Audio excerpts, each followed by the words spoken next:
Assalamualaikum warahmatullahi wabarakatuh teman-teman semuanya. Ketemu lagi bersama saya Anwar di Tajud 5 Menit. Terima kasih sudah menonton video ini. Dan sekarang kita akan membahas tentang bagaimana cara meningkatkan produktivitas kerja ataupun juga efisiensi di tempat kerja dengan mengaktifkan digitalisasi. Ini adalah sebuah training yang sedang saya susun, yang mudah-mudahan juga teman-teman semuanya yang ingin tahu bisa menonton video ini, bisa memberikan insight gitu ya, bisa memberikan masukan untuk bagaimana cara meningkatkan bagaimana sih cara meningkatkan kinerja perusahaan ataupun juga meningkatkan KPI khususnya terkait produktivitas dan efisiensi di tempat kerja teman-teman semuanya melalui penerapan digitalisasi. Di dalam training ini kita akan bahas tentang definisi digitalisasi itu apa, mengapa kita memerlukan digitalisasi, lalu teknologi-teknologi di dalam digitalisasi, dan bagaimana cara menjalankan proyek digitalisasi di dalam sebuah perusahaan. Langsung saja ke materi yang pertama. Materi yang pertama itu tentang definisi digitalisasi ya, bahwa digitalisasi itu sebenarnya sekarang ada tiga ini ya, ada tiga level gitu ya, tergantung dengan kedewasaan sebuah perusahaan. Yang pertama, sebuah perusahaan itu harus memastikan bahwa sistemnya itu jalan. Lalu barulah kita naik ke dalam sistem otomasi, barulah nanti ke dalam smart teknologi. Sistem itu seperti apa? Ya kita harus jalan pastinya di dalam sebuah perusahaan itu harus jalan sistemnya apa gitu ya. Bisa dengan SAP, misalnya CAD pastinya untuk engineering ataupun juga PLM gitu ya, CRM ataupun juga untuk memastikan dengan adanya SAP gitu ya dari sistem logistik ataupun juga pendataan recordingnya jelas untuk pelaporannya juga ada.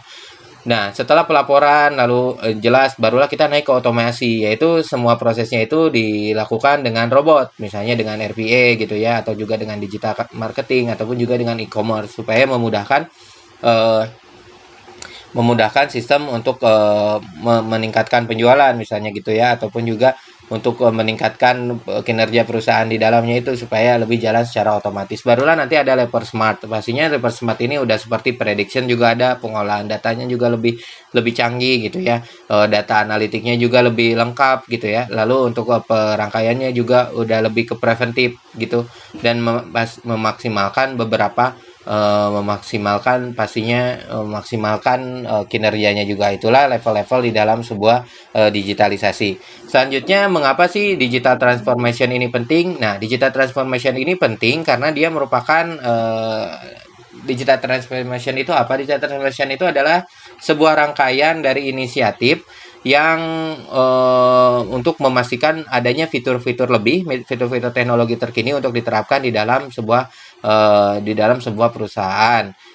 Digital transformation ini memerlukan perubahan dari segi internal dan juga dari segi eksternal. Internal ya yang ada dari perubahan di dalam kita, eksternal juga pastinya dari supplier, customer juga itu harus terlibat di dalam digital transformasi ini. Lalu yang kedua, kita harus memastikan software-software apa aja yang digunakan. Ada software di sana, ada penggunaan data juga di dalamnya. Dan juga some of digital initiative using high technology ini adalah memastikan bahwa semua digital inisiatif ini menggunakan teknologi-teknologi terbaru. Inilah fungsinya transformasi digitalisasi, pastinya harus ada teknologi dan juga software yang digunakan dan semuanya itu menggunakan teknologi-teknologi terbaru. Dan di sini kita akan mencoba membahasnya teknologi terbaru tersebut dengan memberikan contoh-contoh teknologi terbaru yang ada sekarang. Pastinya ini tidak membatasi ya, karena seiring waktu teknologi ini akan terus berkembang. Tidak bisa dipungkiri bahwa sedikit menjelaskan tentang smart macro trend, bahwa digitalisasi ini ataupun menuju ke arah smart itu menjadi tren dunia yang sangat besar. Salah satunya karena dipengaruhi oleh cerita-cerita sukses dari beberapa perusahaan besar seperti Amazon, Google, Facebook gitu ya, di mana mereka ataupun juga Gojek gitu kalau Indonesia, ada Grab, ada Shopee, di mana mereka itu adalah tech company yang semakin besar. Kesuksesan mereka ini juga yang menginisiasi adanya perubahan digital transformasi di dalam segala sektor, baik itu teman-teman semuanya di manufacturing khususnya ya, di dalam training ini kita fokus, ataupun juga di dalam kesehatan gitu ya, ataupun tentang industri retail. Nah, dan banyak sekali industri-industri yang mulai mentransformasikan diri untuk menggunakan software-software yang mengendalikan data, ataupun juga mengendalikan data itu artinya datanya itu dikendalikan dengan baik gitu ya, menggunakan data dengan baik. Smart marketer ini sangat mempengaruhi berbagai macam sektor, dari mulai alat komunikasi gitu ya, ataupun juga alat yang ada di rumah gitu, ataupun juga industri, ataupun juga di rumah sakit hingga di perbankan, semuanya mulai maju ke arah sudah bukan menjurus lagi, sudah mengerucut ke arah digitalisasi, sehingga kita harus terus juga mengikuti tren ini ya, untuk sebagai langkah adaptasi kita sebagai perusahaan supaya lebih berkembang, supaya lebih maju lagi.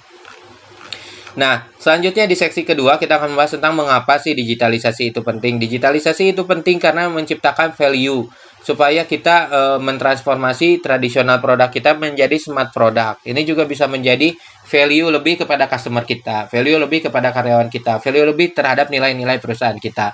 Lalu mentransformasi traditional business into smart business operation, ini juga bisa improve margin di dalam sebuah perusahaan gitu ya, sehingga perusahaan kita bisa mendapatkan keuntungan lebih pastinya dari segi efisiensi, dari segi produktivitas, dan dari segi bisnis dia juga bisa kita ukur, value ini bisa kita ukur dengan memastikan angkanya itu tercipta di dalam statement finansial kita gitu ya.